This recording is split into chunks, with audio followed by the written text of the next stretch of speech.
चूड़ी के साथ ये भी चाह दीजिएगा। हाँ हाँ।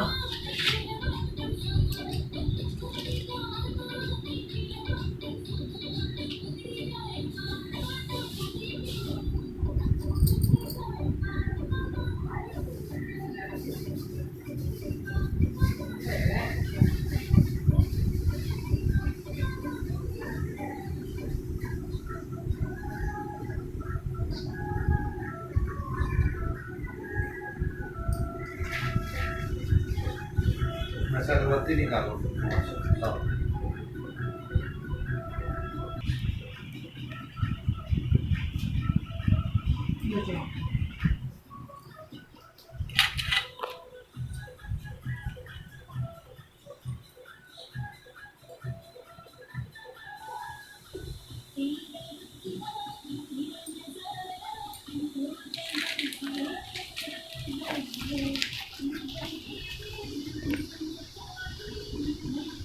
ऐसी भी होते हैं वो प्लेट में चढ़ा ना दो चाहे कुछ और आप देना वही बनाओ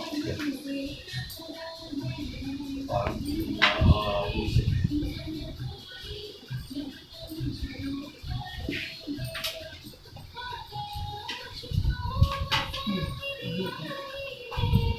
धूप है कि हरा रंग है, हमको आँख में रंग लग जाता है। देखो मूवी कितना पगला है साला।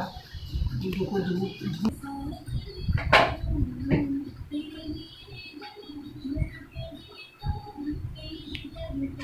देखो धूप होने को कहेंगे 12 को ऐसे चढ़ाओ 12 हो गए। हाँ लाइट फिर 8 को चढ़ाओ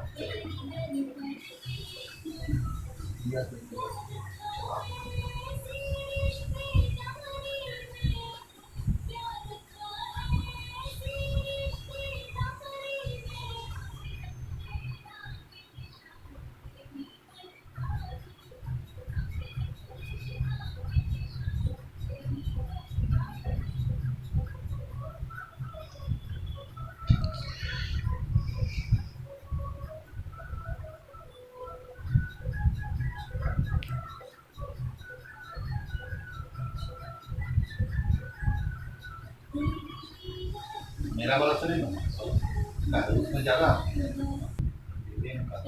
गाना होने से पहले पूरी देखने के लिए MI 40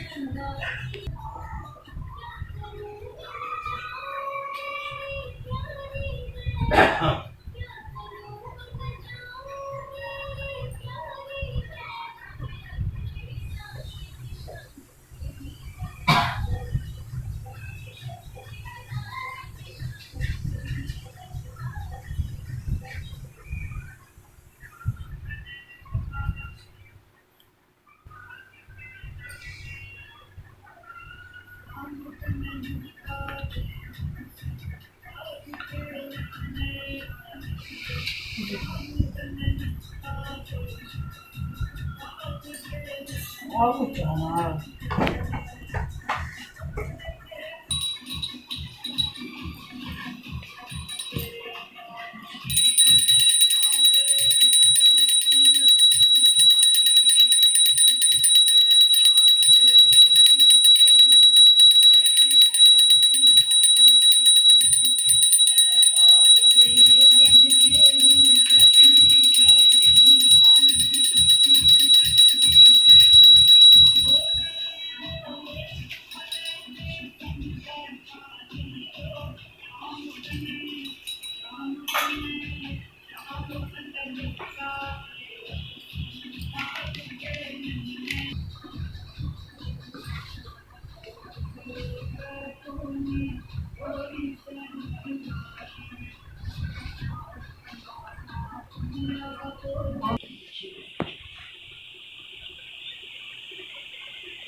भाड़ा यहाँ पे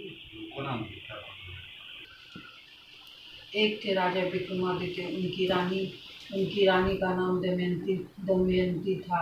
उनको एक पुत्र था जिसका नाम रोहदास था। राजा रानी आराम से अपना जीवन यापन कर रहे थे। उनकी पत्नी ने एक बार आस माता की पूजा को और पूजा की और कच्चे धागे का सूता अपने बाँह में लपेट कर घर आई। रात में राजा ने रानी के हाथ में कच्चे धागे का सूता लिपटा देखा तो पूछा कि यह क्या है। तब रानी दमयंती ने कहा कि यह आस माता का डोरा है जो सभी की मनोकामना को पूरा करता है। तब राजा ने कहा कि रानी, आपको मैंने सोने चांदी हीरे जवाहरात से लाद दिया है, फिर भी आप यह कच्चे धागे का डोरा बांधती हैं। उसने उनके हाथ से डोरा खोलकर पास में जलती हुई दिए में डाल दिया। आस माता का डोरा जलाने के कारण राजा के देश पर दूसरे राजा ने अधिकार जमा लिया और राजा और रानी दर दर ठोकर खाने लगे। वे अपने देश से देश से देश से दूर जा दूर देश से दूर जगह जाने लगे। वहाँ से अपनी बहन के घर गए और कहलाया कि तुम्हारे भाई और भौजाई आए हैं। तब बहन ने कहा कि हमारे भाई तो राजा हैं, यह हमारे भाई नहीं हो सकते हैं। पर बार बार कहने पर बहन ने उन्हें घुड़सवार में बैठने को कह दिया। राजा रानी वहाँ बैठे रहे। बहन ने उन्हें खाना पानी तक के लिए नहीं पूछा। बाद में दाई ने कहा तो वह उसके हाथ पैला में बैठा दिया, भिजवा दिया। तो रानी ने कहा कि धरती फट जाए तो मैं दे रही हूँ। कि कहा कि हे धरती, आप फट जाए तो मैं दे रही हूँ। उसे रख ले। धरती फट गई और पैला धरती में समा गई। उसी वक्त घर में टंगा मोर का फोटो जीवित हो गया और बहन के बच्चे का गिरमर हाल खा गया। रानी ने राजा से कहा कि अब यहाँ से चलिए, नहीं तो सभी हमें चोर कहेंगे। वहाँ से दोनों चले और एक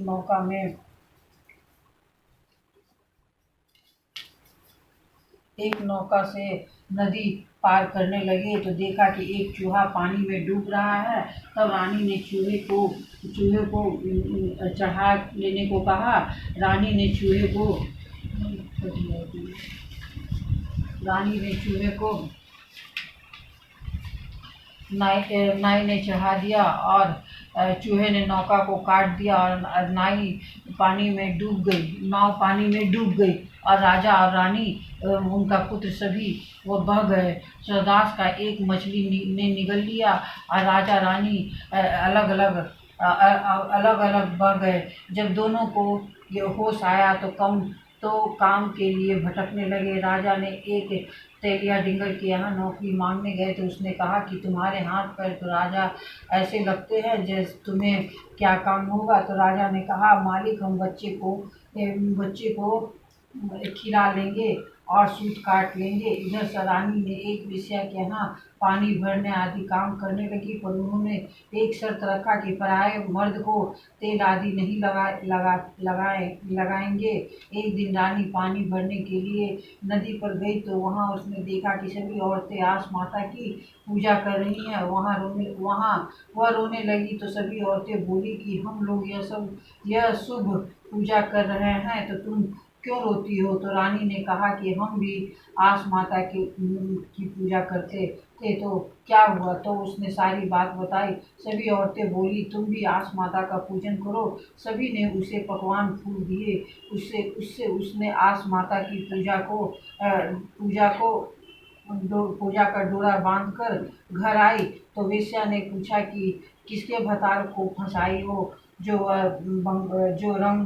जो यह रंग बदला है। तो उसने कहा कि किसी को नहीं, फुसलाए हैं जिन्होंने लिया था उन्होंने ही वापस दे दिया है। उधर उस देश का राजा मर गया। नए राजा के चुनाव के लिए सभा होने वाली थी कि उसमें हाथी जिसके गले में जयमाला डाल देगा वहाँ का राजा होगा। सभी लोग जयमाला देखने को जाने लगे। तो तेलिया डिंगर का नौकर राजा ने कहा कि वह भी देखने जाएंगे। वह जाकर एक और बैठ गया और सूत काटने लगा। इधर पूरे सभा से घूमता हुआ आया और तेलिया डिंगर के नौकर के गले में जयमाला डाल दिया। सभी ने कहा कि हाथी बौड़ा गया है। हाथी बढ़ा गया। अब दूसरे दिन फिर से सभा होने लगी। दूसरे दिन तेलिया डिंगर के नौकर को छुपा दिया गया, पर हाथी फिर उसे खोजते हुए उसके पास पहुंच गया और जयमाला डालकर पीठ पर बैठकर लाकर सभा में ले आया। तो सभी ने कहा कि यही राजा होगा। राजा लौटने के बाद राजा के यहाँ वेश्या, तो वहाँ वेश्या ने राजा को तेल लगाने के लिए आई। नौकरानी दमयंती को भेजा। उसके मना करने पर कहा कि क्या ये तो तेल लगाने जाओ, नहीं तो निकल जाओ। हार कर दमयंती तेल लगाने गई। जैसे ही उसने पैर उधारा तो पैर में लहसुन देख रोने लगी। तो राजा ने कहा कि तुम कौन हो? 12 वर्ष के बाद मेरा राज लौटा है और तुम रोती हो। और तो वह बोली कि राजा के पैर में भी ऐसे लहसुन थे। तो राजा ने पूछा कि राजा का क्या नाम था? तो रानी ने कहा राजा विक्रमादित्य। तो राजा ने कहा क्योंकि मैं ही राजा विक्रमादित्य हूँ, तुम्हें मेरी रानी हो। और रानी मिल गए। राजा रानी ने कहा कि अब तो हमें अपने देश चलना चाहिए, क्योंकि लोग यहाँ हमें तेलिया डिंगर का नौकर और तुम्हें वेश्या का दाई कहेंगे। दोनों अपने देश को चल दिए। रास्ता में अपनी बहन के लिए गिरमर हार ले लिया। बहन के यहाँ जाने पर बहन ने खूब स्वागत सत्कार किया। राजा ने कहा कि घुड़सवार में बैठेंगे। तो बहन ने कहा कि नहीं भैया, यहाँ मच्छर काटेगा। इसी बीच धरती से आवाज आई, घोर पिठा खैबा। तो बहन ने कहा कि बोलता है, क्या बोलता है?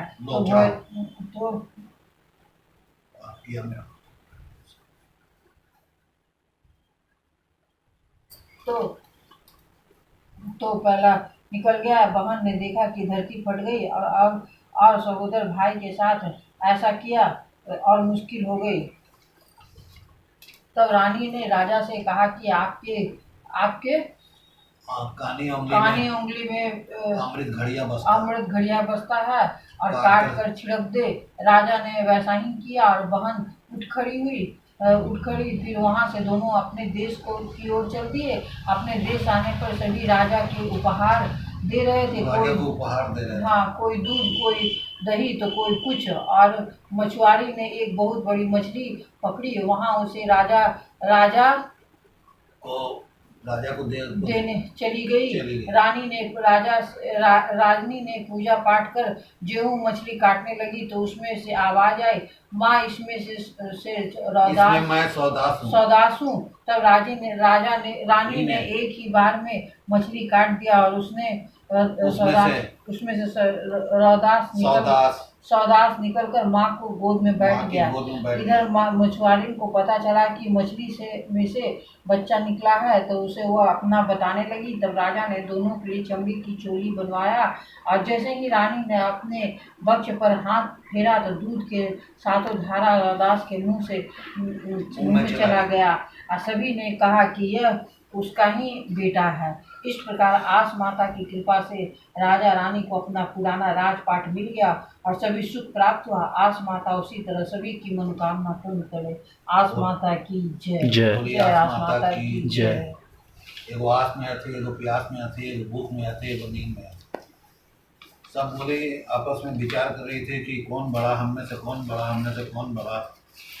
तो बोले कि वहाँ पर गोरखिया से बकरी चरान लो, चलो वही गोरखिया के पास चल के ओकरे से खा लड़ाई झगड़ा कर, चलो ओकरे पास चल करके फैसला करा ले कि कौन बड़ा। तो गोरखिया के पास चारों चली गई। गोरखिया से बोली कि हम लोग फैसला कर दो कि हम में कौन बड़ा है। तो बोला कि देखिए, बात है कि जब भूख लगता है तो चुन्नी कुटी कुछो खा लेता है तो भी पेट भर जाता है, पुआ पकवान खाता है तो भी पेट भर जाता है, और जब प्यास लगता है तो पोखरों के पानी पी लेता है और कुआं तालाब के पानी पीता है तो भी प्यास बुझ जाता है। नींद आता है तो जमीनों में सूख जाता है तो भी नींद आ जाता है, तो सर चापस होता है तो भी नींद आ जाता है। सो आस माता सबसे बड़ा है, वो सबका आस्था पूरा करती है। आस माता ही सबसे बड़ा है। सो आस मैया खुश हो गई उसका पीठ ठोकी, 4 गो कौड़ी दी, ले गोरखिया तू जैसे हमरा जीते ले, और सही जहाँ जेमे वहीं तू जीते। अब गोरखिया पासा लेके चला खेलने, जहाँ खेले वहीं जीते, जहाँ खेले वहीं जीते। जीते जीते राजा के दरबार में पहुँच गया, राजा से खेला, राजा से भी जीत गया। राजा अपना बेटी से ब्याह कर दिया, गोरखिया राजा रजवाड़ हो गया, खूब आराम से रहने लगा। तो एक दिन आसमाता सोची कि चले गोरखिया का परीक्षा लें कि वो हमको भूल तो नहीं गया है। तो जा करके वो सीन के झंगड़ी में बैठ गई, और बैठ गई। उधर से कहा कि गोरखिया की बीवी है, सो भाग पकाई, गरम गरम मार ले करके आकर के सीन के झंगड़िए में उछल गई।